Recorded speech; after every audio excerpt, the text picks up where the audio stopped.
ચોથું સપ્તાહ ચાલી રહ્યું છે કે જ્યાં કોઈ એવો નોંધપાત્ર વરસાદ છેલ્લા 3 સપ્તાહથી નથી પડ્યો અથવા તો 3.5 સપ્તાહથી નથી પડ્યો। જો 4 સપ્તાહ કોરા વીતે સળંગ તો એ રાજ્ય સરકારની પોલિસી મુજબ અછતગ્રસ્ત વિસ્તારોમાં સમાવિષ્ટ થાય છે। રાજ્ય સરકારે આના ઉપર જ તે ધ્યાન રાખવું પડશે અને હમણાં જ તમને ખ્યાલ હશે કે 2 દિવસ પહેલા જ દ્વારકામાં જીતુ વાઘાણીએ આ વાત કરી કે અમારી નજર છે કે ગુજરાતના કયા વિસ્તારોમાં સતત 3 સપ્તાહથી વરસાદ નથી પડ્યો, કયા વિસ્તારો અછતની સ્થિતિમાં આવવા લાગ્યા છે। જો કેન્દ્રીય હવામાન વિભાગે જે અત્યારે અપડેટ આપ્યું છે એ અપડેટ એવું છે કે હજુ પણ 3 થી 4 દિવસ સુધી ગુજરાતમાં વરસાદના સંકેતો નથી દેખાઈ રહ્યા। તો હજુ પણ કોઈ વરસાદની સંભાવના નથી। હજુ પણ જે સિસ્ટમ છે એ મધ્ય ભારતમાં છે, એટલે કે મધ્યપ્રદેશની આસપાસના વિસ્તારોમાં છે। ગુજરાત સુધી પહોંચતા સમય લાગશે। બની શકે કે ઓગસ્ટના અંતિમ 2-3 દિવસમાં વરસાદી માહોલ સર્જાય ગુજરાતમાં, પણ હાલ પૂરતું એવી કોઈ સ્થિતિ નથી દેખાઈ રહી। ઓગસ્ટ મહિનાના અંતિમ સપ્તાહ પહેલા વરસાદની સૌથી મોટી આગાહી જે છે તે કરવામાં આવી છે। વાત કરવામાં આવે તો કેન્દ્રીય હવામાન વિભાગે લેટેસ્ટ અપડેટ રિલીઝ કર્યું છે। બંગાળની ખાડીમાં લો પ્રેશર સર્જાયું છે, જ્યારે ગુજરાતને મોટો ફાયદો થઈ શકે છે। હજુ પણ ગુજરાત પર કોઈ મજબૂત વરસાદી સિસ્ટમ નથી બની। અંતિમ સપ્તાહના અંતમાં વરસાદી માહોલ સર્જાવાની શક્યતા, જ્યારે ગુજરાતમાં વરસાદ વિનાના ચોથા સપ્તાહનો પ્રારંભ થઈ ચૂક્યો છે।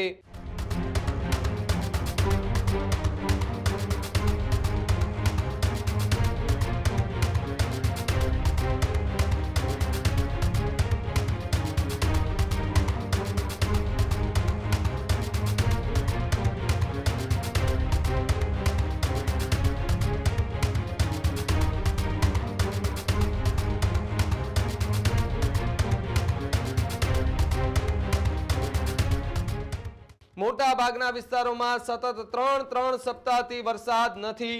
ચોથું સપ્તાહ પણ વરસાદ વિનાનું વીતે તો જે અછતગ્રસ્ત વિસ્તારો છે તેની જાહેરાત પણ થઈ શકે છે। તો બીજી તરફ ગુજરાતના અસંખ્ય તાલુકાને અછતગ્રસ્ત જાહેર કરવા પડી પણ શકે છે, ત્યારે દ્વારકા, જામનગર, પોરબંદર, કચ્છ આ જે વિસ્તારો આવેલા છે ત્યાં હજુ સુધી જોઈએ એવો વરસાદ નથી પડ્યો અને ખેડૂતોનો જે પાક છે તે નિષ્ફળ જવાને આરે પણ જોવા મળી રહ્યો છે। વધુ માહિતી માટે મુફદ્દલ જોડાયા છે। મુફદ્દલ, અંતિમ સપ્તાહ હવે આ ઓગસ્ટનું છે, 3 સપ્તાહથી વરસાદ નથી પડ્યો અને હવે જો આ ચોથું સપ્તાહ વરસાદ ન પડે તો જે સૌરાષ્ટ્રના કેટલાક એવા પંથકો છે કે જ્યાં હજુ સુધી વરસાદ નથી પડ્યો, જે દુષ્કાળગ્રસ્ત જાહેરાત કરવાની માંગ કરવામાં આવી રહી છે। બિલકુલ, તમે જે નામ લીધા એના સિવાય પણ હવે ગુજરાતમાં ઘણા બધા એવા ક્ષેત્ર છે, ઘણા બધા એવા જિલ્લા છે, ઘણા બધા તાલુકા છે, ઘણા બધા ગામ છે કે જ્યાં 3 સપ્તાહ તો સતત કોરા વીત્યા છે, ચોથું સપ્તાહ શરૂ થઈ ચૂક્યું છે। એટલે કે હવે 5 દિવસ બાકી છે। જો 5 દિવસ પણ એ તમામ વિસ્તારોમાં વરસાદ ન આવ્યો તો એ 4 સપ્તાહ એવા વીતશે ચોમાસાના સમયગાળા દરમિયાન કે જ્યાં વરસાદ સળંગ 4 સપ્તાહ નથી પડતો।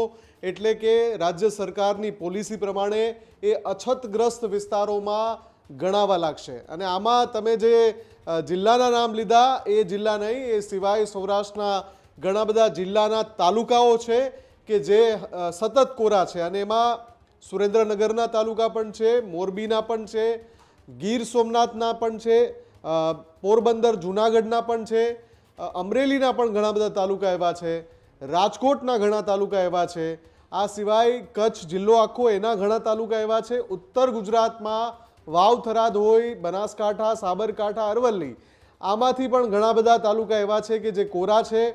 તમે પાટણ અને મહેસાણામાંથી પણ ઘણા તાલુકા લઈ શકો છો। મધ્ય ગુજરાતની વાત કરીએ તો મધ્ય ગુજરાતમાં પણ દાહોદ જે જિલ્લો છે એના ઘણા બધા તાલુકા છે। આ સિવાય વડોદરા, ખેડા આ તમામ જિલ્લામાં પણ એવા તાલુકા છે કે જે સળંગ ચોથું સપ્તાહ ચાલી રહ્યું છે કે જ્યાં કોઈ એવો નોંધપાત્ર વરસાદ છેલ્લા 3 સપ્તાહથી નથી પડ્યો અથવા તો 3.5 સપ્તાહથી નથી પડ્યો। જો 4 સપ્તાહ કોરા વીતે સળંગ તો એ રાજ્ય સરકારની પોલિસી મુજબ અછતગ્રસ્ત વિસ્તારોમાં સમાવિષ્ટ થાય છે અને ત્યાં જે ખેડૂતો છે એમને અછતનો લાભ મળવાપાત્ર છે, એમને સહાય મળવાપાત્ર છે। આ તો થઈ વાત અછતગ્રસ્ત વિસ્તારોની પરિસ્થિતિની, પરંતુ જે હવામાનનું લેટેસ્ટ અપડેટ છે એ શું છે? જો કેન્દ્રીય હવામાન વિભાગે જે અત્યારે અપડેટ આપ્યું છે એ અપડેટ એવું છે કે હજુ પણ 3 થી 4 દિવસ સુધી ગુજરાતમાં વરસાદના સંકેતો નથી દેખાઈ રહ્યા અને આ પરિસ્થિતિ એના તરફ ઇશારો કરી રહી છે કે કદાચ સળંગ 4 સપ્તાહ પૂરા થઈ જશે ગુજરાતમાં કે કોઈ નોંધપાત્ર વરસાદ ન પડે. આ સળંગ 4 સપ્તાહ દરમિયાન હળવો વરસાદ, સામાન્ય વરસાદ અથવા તો મધ્યમ કક્ષાની રેન્જમાં ગણી શકાય એવો વરસાદ પડ્યો છે, ઝાપટા પડ્યા છે, પણ મોટા ભાગના વિસ્તારમાં ખેડૂતો જેમણે વાવણી કરી છે એમને જે પિયત માટે વરસાદ જોઈએ એ વરસાદ આ 3.5 સપ્તાહમાં નથી પડ્યો.